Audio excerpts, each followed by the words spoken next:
Pemirsa,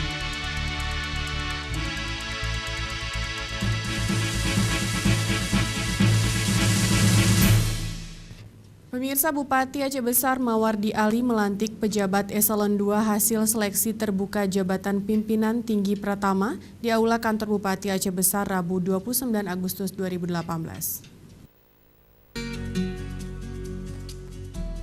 Bupati Aceh Besar Insinyur Mawardi Ali mengambil sumpah jabatan 12 pejabat eselon 2 dari 17 jabatan yang dilelang beberapa waktu lalu.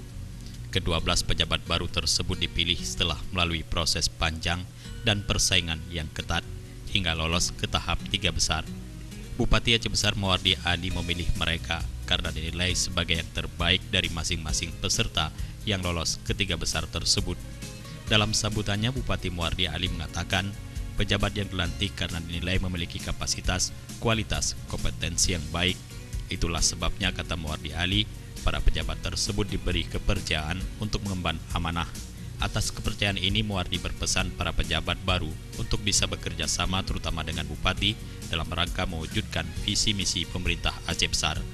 Mawardi mengingatkan jabatan ini adalah amanah yang harus dipertanggungjawabkan, paling berat nantinya adalah di akhirat.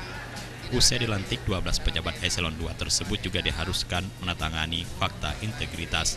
Seperti diketahui, fakta integritas adalah pernyataan yang ditandatangani masing-masing pejabat tersebut yang intinya mereka bersedia mundur apabila tidak menjalankan hal-hal yang telah ditandatangani dalam fakta integritas ini. Jufrizal, Aceh TV.